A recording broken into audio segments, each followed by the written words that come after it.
이번 시간에는 현대사회와 가족의 변화, 가족과 재생산에 대해 알아보겠습니다. 이번 시간을 통해 여러분은 한국 사회의 사랑, 결혼과 가족에 대한 인식 변화를 설명할 수 있고, 한국 사회에서 가족 관계를 민주화하는 방법에 대해 이해할 수 있으며, 다양한 가족 구성의 필요성에 대해 설명할 수 있습니다.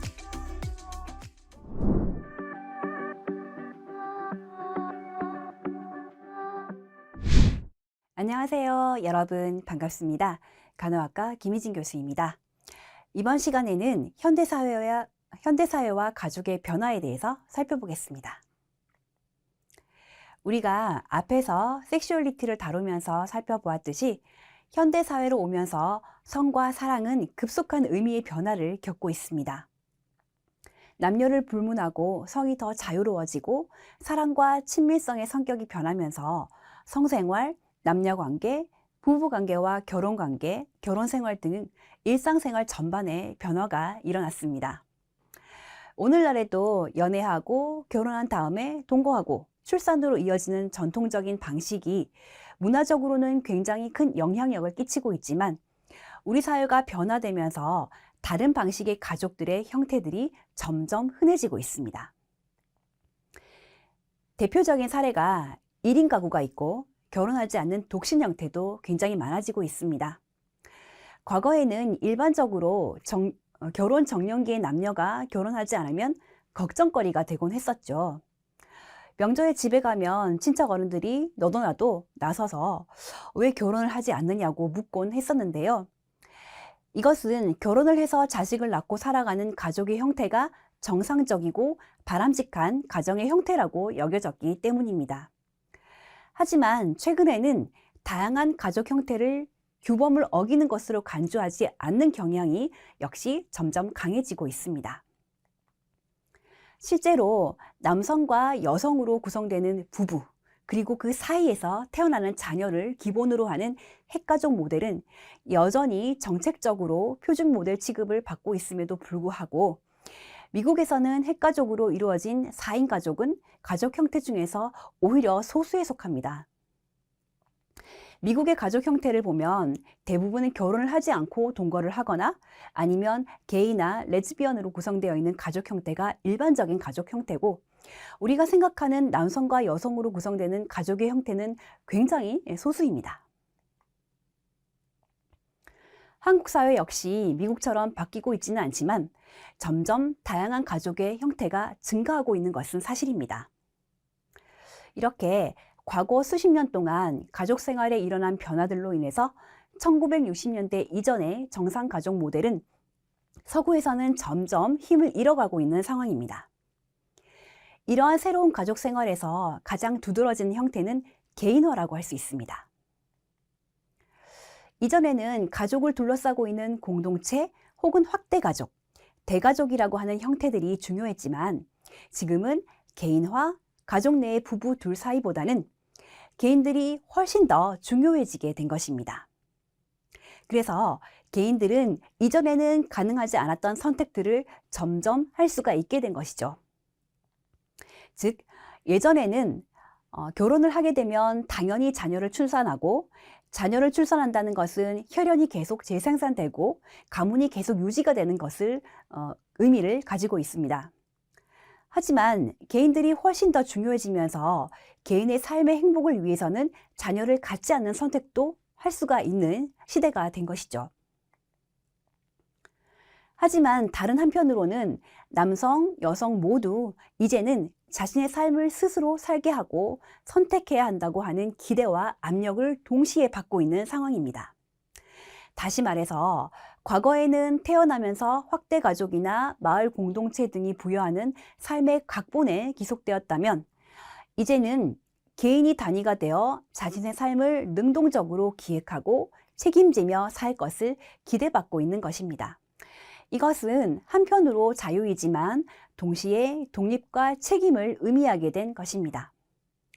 그래서 정상가족이라고 하는 규범이 개인들을 옥죄는 힘은 사라졌지만, 현대를 살아가고 있는 개인들에게 스스로 선택하고 책임져야 한다고 하는 것은 또 하나의 규범입니다. 이런 상황 속에서 누구와 함께 살아갈 것인가? 아이를 낳을 것인가 말 것인가? 혹은 아이를 낳았다면 어떻게 양육할 것인가? 혹은 입양을 할 수도 있는 것이죠.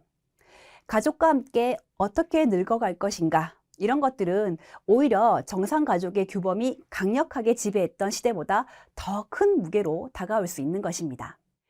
즉, 정상가족의 규범대로 그냥 흘러가는 대로 살아간다고 하면 그것으로부터 자유롭게 되는 상황 속에서 각각의 단계에서 계속 고민해야 되고 자신의 결정에 책임을 지면서 살아가야 된다는 것은 삶에서 더 큰 무게가 될 수도 있다라고 하는 것이죠. 또 가족이라고 하는 것은 우리를 둘러싸고 있는 그리고 전 세계적인 변화에 따라서 영향을 받기도 합니다. 지구화라고 하는 개념이 있습니다. 지구화라고 하는 것은 신자유주의라고 하는 개념과도 비슷하죠. 지구화라고 하는 것은 단순히 경제적 교환, 시장 개방만을 의미하는 것은 아닙니다. 이 속에서 개인의 삶의 속도는 훨씬 더 빨라지고 경쟁은 더 심해지고 이주라고 하는 것이 국제적인 이주뿐만 아니라 국내적인 이주도 일상화되는 삶의 총체적인 변화를 의미하기도 합니다. 신자유주의로 대변되는 오늘날 노동유연화, 규제철폐라고 하는 것은 평생 직장이라고 하는 개념이 사라지게 하였습니다. 또 서구 여러 나라에서는 직장 자체가 싼 임금을 찾아서 외국으로 이전하게 되면서 실업이 증가하게 되었는데요. 이것은 현재 한국에서도 비슷하게 발생되고 있는 노동 경제 변화의 현실이기도 합니다. 마누엘 카스텔이라고 하는 사회학자는 신경제에 대해서 이야기하면서 자신이 담당하는 직무가 분명하게 따로 있고 일생에 걸쳐서 승진하면서 평생 다닐 수 있을 정도로 기대되는 전통적인 고용 형태는 점차 확실하게 사라져가고 있다라고 지적했습니다. 이런 노동 형태의 변화, 직업 형태의 변화라고 하는 것은 노동시장의 전 영역에 걸쳐서 작동되고 있으나 젊은 인력에게는 특히 치명적이며 정규직보다 임시직이 더 훨씬 보편적인 일자리 형태가 되어가고 있는 것입니다. 1950년대, 60년대만 해도 유럽과 미국에서 모두 성년이 된 자녀는 독립할 것으로 기대가 되었습니다. 한국 역시 1990년대, 2000년대까지만 해도 이런 것들이 자연스럽게 기대가 되었던 것이죠. 하지만 전 세계의 많은 젊은이들이 20대 혹은 30대까지도 재정적으로 부모에게 의존하는 상황이 전 지구적으로 발생하고 있습니다. 이런 세대를 캥거루족 세대라고 우리는 이름 붙이고 있습니다. 불확실한 물질적 조건들은 중산층으로까지 번져서 불안과 불확실성이 젊은 층의 기본적인 삶의 조건이 되어가고 있습니다. 즉, 현재의 많은 젊은이들이 자신이 원해서 예전 세대보다 덜 독립적이고 덜 주체적이라서 부모에게 의존하는 것이 아니라 지구화와 신자유주의라는 새로운 사회적 변화를 위해서 어쩔 수 없이 부모에게 훨씬 더 의존할 수밖에 없는 상황에 처해 있는 것이죠. 이러한 상황에서 가족을 꾸리고 살아간다는 것은 점점 더 어려운 과제가 되어가고 있는 것입니다. 영국, 헝가리, 스웨덴, 멕시코 등 12개 OECD 국가의 젊은 남녀를 비교한 연구에서 고용의 불확실성이 점점 더 젊은 남녀의 개인사에 영향을 끼치고 있다는 것을 보여주었습니다. 더 오랫동안 부모에게 경제적으로 의존적이기 때문에 가족 생활이 시작되는 시작점들, 즉 가족을 이루는 연령이 점점 더 뒤로 미루어지고 있는 것이죠. 예전에는 초혼을 20대 초에 했다면 점점 더 미뤄지다가 지금 20대 후반, 30대 초반에 가서야 가족 생활을 시작하는 연령이 되었습니다. 그리고 가족 생활의 개시가 점점 더 미뤄짐에 따라서 출산을 미루는 경향 역시 보편화되어 가고 있다는 것이죠.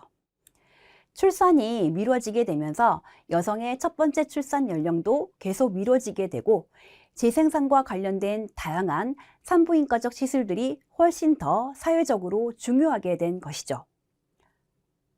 또 설령 일자리를 구한다 하더라도 지구화에 따른 공간의 이동과 점점 늘어나는 노동시간이 가족을 구성하는 데 굉장히 큰 장애로 등장합니다.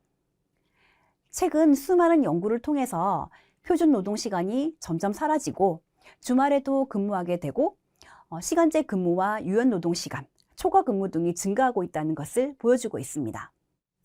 이런 경제적인 것들은 노동과 관련되는 상황의 변화들이 가족에게 영향을 미치고 있는 것입니다.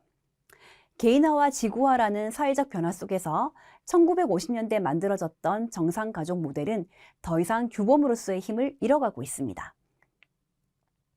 또 한편으로는 정상가족이라는 것은 많은 개인들에게 이룰 수 없는 특권의 상징이 되어버린 것도 사실입니다. 젊은이들에게는 남성과 여성이 결혼해서 가정을 이루고 자녀를 출산하고 안정적으로 가족을 이루면서 살아간다는 것은 특권의 상징이 되어버린 것인데요. 가정을 이루고 자녀를 출산하고 양육한다는 것이 평범하고 당연한 것처럼 보이지만 불안정한 고용, 불규칙한 노동시간, 부모의 지리적 이동, 즉 별거와 같은 상황에서는 일정한 안정성과 규칙성이 전제되어야 가능함을 알 수 있습니다. 이러한 불안정한 노동 상황 속에서 출산하고 양육을 하기로 했을 때 가족이 안정화되어야 하는데, 이러한 상황에서 가족의 시간을 관리하고 인생을 계획하고 조종하는 것은 남성과 여성 사이에서 상대적으로 여성일 경우가 굉장히 많습니다. 그래서 신자유주의 사회에는 일자리가 없어도 혹은 너무 좋은 일자리를 가지려고 가족 생활을 편안하게 영위한다는 것이 굉장히 힘든 상황입니다. 지구화와 개인화를 통해서 삶의 유동성이 증가한다는 것은 가족 생활과 관련해서 이중적인 의미를 가지고 있습니다. 삶의 유동성이 증가하고 시공간의 고개가 이루어져야 되는 상황이 심각해지면 가족은 붕괴하기가 쉽겠죠. 만들어지는 것도 쉽겠지만 붕괴하기도 굉장히 쉬워집니다. 그러나 다른 한편으로는 다양한 형태의 새로운 가족이 증가하고 있습니다. 그리고 새롭고 다양한 사회적 공간 배치도 출현하게 되는 것이죠. 즉, 변화되는 상황에 맞춰 새로운 형태들의 가족들이 점점 더 증가하고 있는 것입니다. 법, 제도적으로는 가족이지만 함께 살고 있지 않은 가족들이 점점 증가하고 있죠. 또 한편으로 혈연으로 맺어져 있지 않는 가족 역시 점점 증가하고 있습니다. 또 동성 커플이나 입양한 자녀들로 이루어지는 가족도 등장하고 있습니다. 게이 커플 같은 경우 입양할 수도 있고, 레즈비언 커플은 정자를 제공받아서 임신해서 출산할 수도 있습니다. 제가 예전에 뉴스에서 보았었는데요. 미국에서 여성이었던 사람이 남성으로 성전환 수술을 해서 남성으로 살고 있었는데, 아이가 너무 갖고 싶어서 이리저리 알아보다가 정자를 제공받아 본인이 직접 임신을 해서 아이를 출산했습니다. 그리고 본인은 다시 남성으로서의 삶을 살고 있는데요. 자기가 직접 출산한 아이의 아버지가 된 것이죠. 이러한 것들이 과거에는 비난의 대상이 되었고 지금도 논란의 대상이 되기는 합니다. 특히 아이의 입장에서 그 사람이 아버지냐 어머니냐 하는 것은 성 정체감에 혼란을 줄 수 있다는 점에서 문제가 될 수도 있습니다. 하지만 현재 사회는 그럼에도 불구하고 개인의 삶의 형태를 존중하고 과거에는 상상할 수조차 없었던 새로운 가족 형태에 대해 무조건 부정적인 시각을 가지기보다는 변화하는 사회의 모습을 받아들일 수 있어야 되지 않을까 생각해 보았습니다. 그리고 이주를 통해서 생겨나는 새로운 가족 역시 이러한 사회 변화가 만들어낸 새로운 형태의 가족인 것입니다. 사회학자 백은 개인화의 진전을 통해 현대 사회에서 개인들은 결혼과 가족 관계 역시 새로운 시대를 맞이하고 있다고 보았습니다. 그래서 이 시대의 주요한 특징이라고 하는 것은 사랑 그리고 가족, 개인적인 자유 사이에 다양한 이해관계가 충돌되고 있다고 백은 보았습니다. 오늘날 한국 사회는 서양 사회와 비슷한 결혼과 가족 형태의 변화를 겪고 있습니다. 가족당 자녀 수가 점점 줄어들면서 여성들이 가족관계, 특히 자녀에 얽매이지 않고 자신의 삶을 기획하고 사회활동과 경제활동을 추구할 수 있는, 그리고 그것을 통해서 자기 성취를 할 수 있는 기회가 확대된 것도 사실입니다.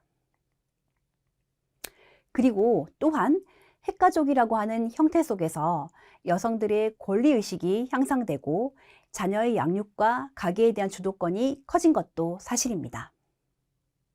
그래서 부부관계가 점점 수평적이고 민주적인 관계로 변화되어 왔던 것이죠.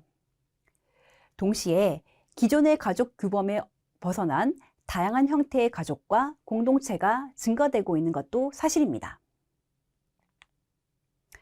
그래서 결혼이라고 하는 것은 평생의 결합이 점점 아니게 되어가고 있는 추세이고, 예전에는 이혼이라 하는 것은 사회적으로 금기되는 것이었다면 점점 삶의 과정 속에서 누구에게나 발생할 수 있는 것으로 사람들은 받아들이고 있습니다. 이렇게 성 역할, 가족이라고 하는 것이 점점 자유롭게 되는 것처럼 보이지만, 그럼에도 불구하고 현실적으로 여성의 취업률이나 임금 비율이 여전히 낮은 상태에서 이혼을 하였을 때 여전히 여성에게 경제적으로 어려운 상태인 것은 사실입니다. 오늘날 여성들은 자아 성취를 추구하기 때문에 결혼을 늦추거나 결혼 후에도 예전처럼 출산을 바로 하는 것이 아니라 적극적으로 조절하는 경우가 많습니다. 결혼, 특히 출산과 양육이라고 하는 것은 여전히 여성들의 경제활동 참여를 제약하는 중요한 요인으로 남고 있는 것이죠. 이러한 어려움은 저출산의 심화로 나타나고 있으며, 평균 수명의 연장에 따른 고령화는 저출산 현상과 겹치면서 국가적 차원에서 사회의 재생산의 위기를 낳고 있습니다. 이러한 모든 것들은 젠더 규범, 젠더 체계와 관련이 되어 있다고 볼 수 있습니다. 그리고 이와 더불어 결혼에서 성과 사랑의 중요성 역시 더욱 중요해지고 있는 것입니다. 성의식이나 결혼에 대한 관념도 점점 개방적으로 바뀌어서 혼전 성관계나 동거에 대한 거부감이 점점 줄어들고 있고, 또 반드시 결혼을 해야 된다는 생각 역시 점점 약화되고 있습니다. 오늘날 한국 가족에서 나타난 또 하나의 변화는 핵가족과 같은 전형적인 가족의 비중이 줄어드는 대신에 동거, 기러기 가족, 주말 가족, 재혼 가족, 한부모 가족, 조손 가족, 그리고 다문화 가족과 같은 다양한 형태의 가족들이 늘어나고 있다는 사실입니다. 이런 다양한 가족의 형태는 돌이켜보면 최근의 일이 아니라 2000년대부터 사회적으로, 문화적으로 주목받는 사회적 현상이었습니다. 이러한 사회적 문화적 현상을 잘 반영한 영화가 2006년도에 개봉되었던 가족의 탄생이라고 하는 영화입니다. 이 영화를 보면 우리가 생각하고 있는 정상 가족이라고 하는 것이 실제로는 보편적인 가족 형태가 아니라 중산층이라고 하는 특정한 집단의 가족 형태였고, 영화에서 보여주는 얽히고 설킨 관계가 현실에서는 다양하고 많은 사람들이 공유하고 있는 가족 형태였다라고도 말할 수 있는 것이죠. 이런 것들이 2000년대에 사회적으로 많은 논의가 이루어졌고, 그런 사회적 논의가 가족의 탄생이라고 하는 영화로 개봉이 되었던 것입니다. 시간이 되시면 이런 영화를 한번 보시면 좋을 것 같습니다. 또 1990년대부터 발생되었던 새로운 가족 형태는 결혼 이주 여성과 관련된 형태인데요. 다문화 가족이라고 부르는 가족 형태가 점점 더 증가하고 있는 것이죠. 2010년에는 농어촌 지역의 혼인의 절반가량이 젊은 이주 여성과 한국 남성의 결합으로 이루어지고 있고, 많은 지역에서는 이들 사이에서 태어난 아동들이 학교에서 다수를 차지하고 있습니다. 그리고 현재 2세에 이어 3세까지 나오고 있는 상황입니다. 현재는 농어촌 지역뿐만 아니라 도시 지역에서도 다문화 가족이 점점 증가해서 2018년도 통계를 보면 전체 결혼의 9.2%가 다문화 가족입니다.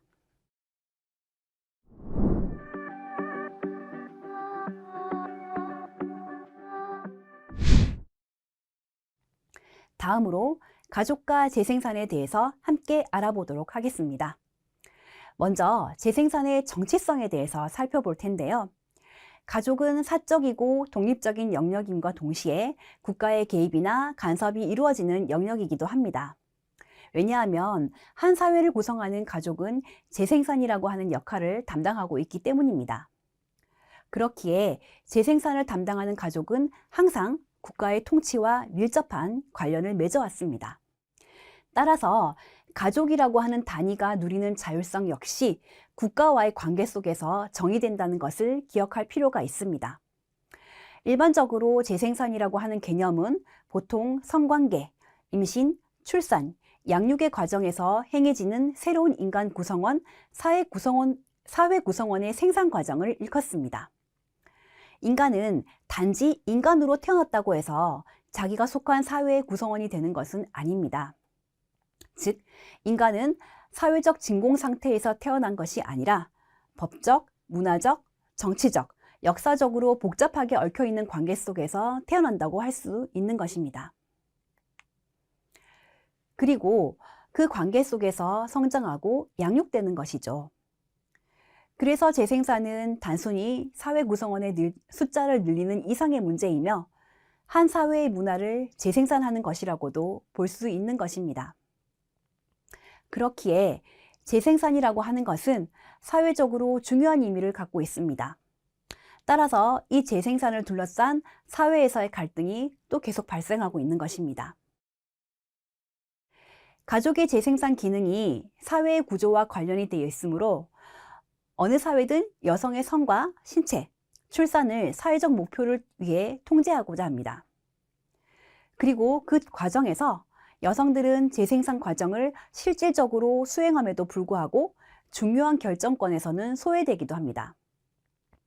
예를 들어서 어떤 사회에서 결혼하면 여성은 당연히 임신을 해야 된다, 출산을 해야 된다라고 여기는 어떤 가치관, 규범들이 있을 때 여성들은 실제로 임신하고 출산을 하는 것을 수행을 함에도 불구하고 그런 것들을 결정하는 데에서 소외되는 경우가 있는 것이죠. 학교를 보낸다거나 아이를 양육하는 과정에서도 많은 경우 여성들이 결정권에서 소외되는 경우가 있습니다. 다시 말해서 가족의 재생산 행위라는 것은 언제나 해당 국가와 사회가 바람직하다고 생각하는 방식으로 이루어져야 한다는 압력을 받게 되는 것이죠. 그리고 이러한 압력은 다시 가족 내에서 부부관계, 각 세대 사이의 관계, 남아와 여아와의 관계에 영향을 미치게 되는 것입니다. 다음에 살펴볼 것은 시민권이라고 하는 개념인데요. 일반적으로 시민권을 개인과 국가 사이의 문제로 보는 경향이 있습니다. 시민권을 법적인 권리라는 차원에서 이해한다면 누군가가 시민권을 갖는다는 것은 국가로부터 보호받을 권리가 있다는 것을 의미하기도 하고 국가와 사회 내가 해야 될 책임이 있다는 것을 의미합니다. 하지만 재생산 과정에 작용하는 사회적 압력, 그리고 가족관계 속에서 존재하는 정치성을 고려한다면 가족 내에서도 시민권의 개념을 가지고 이야기할 수 있습니다.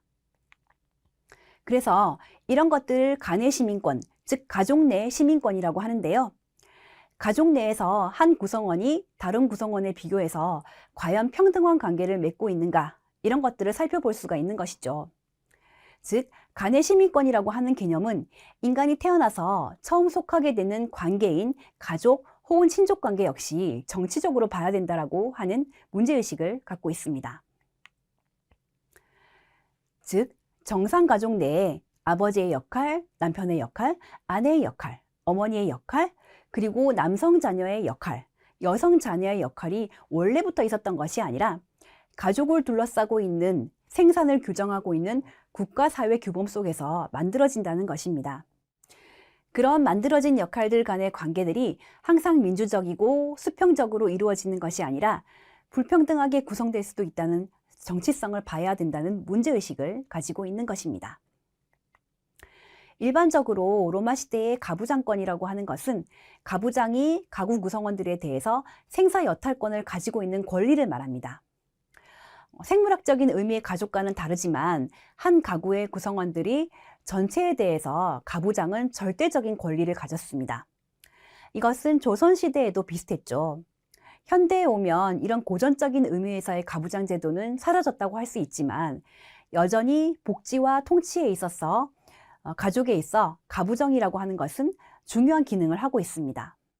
그렇기 때문에 가족이라고 하는 것은 친밀감의 공간이고 가족 구성원들이 서로 돌보고 정서적으로 지지하여 안정될 수 있는 관계일 수도 있지만 어떻게 보면 현실적으로는 억압과 차별의 주체가 될 수도 있다는 복합적인 문제의식을 갖는 것이 중요합니다. 즉, 민주적으로 평등한 관계를 지향하면서 그러한 관계 속에서 어떻게 서로를 돌보고 정서적으로 지지해 줄 수 있는 관계를 만들 수 있는가, 이러한 문제의식을 갖는 것이 중요하다고 할 수 있는 것이죠. 그래서 가족 내에서 구성원들 간의 관계를 민주화하기 위해서는 개별 구성원들이 생존을 위해서 가족에게 전적으로 의지하지 않는 것이 필요하고 돌봄과 교육의 책임을 전적으로 가족에게 전담시키지 않는 것이 중요합니다. 즉, 가족 내 누군가에게 돌봄과 교육의 책임을 전담시키는 것은 불평등한 관계를 의미하는 것이죠. 그렇기 때문에 가족 내에서 돌봄과 교육의 책임을 평등하게 배분하는 것 역시 민주적으로 굉장히 중요한 것이고 그런 것들을 전부 다 가족에게 전담시키지 않고 국가와 사회가 일정 부분 역할을 담당하고 수행을 해야만 가족 내에서도 훨씬 더 민주적으로 관계들이 만들어질 수 있는 것입니다. 또 가족 구성권이 매우 중요해지고 있는데요. 현재 민법에서는 가족의 범위를 배우자, 직계혈족 및 형제자매, 배우자의 직계혈족 및 배우자의 형제자매로 한정하고 있습니다. 2005년 호주제 폐지 과정에서 시행된 건강가정기본법에서도 혼인, 혈연, 입양에 기반한 가족은 정상이며 나머지 가족은 위기가족으로 규정했습니다. 즉, 혼인을 통한 남녀 간의 결합, 출생에 따라서 맺는 혈연관계와 혈연을 보완하는 장치로서 입양만을 가족의 구성 방법으로 인정을 하고 있었습니다. 하지만 2000년대 이후부터는 다양한 방식으로 가족을 구성할 수 있는 권리, 즉 가족 구성권과 가족으로서 인정받을 수 있는 권리에 대한 요구 운동이 점점 사회적으로 등장해 왔습니다. 그래서 가족 구성권 운동은 혈연으로 맺어지지는 않았지만 생활을 함께하는 다양한 관계에 대해서도 현재 이성의 결혼과 그리고 혈연 중심의 가족에게만 허락되는 공적인 인정과 권리를 부여할 것을 점점 더 많은 사람들이 요구하고 있습니다.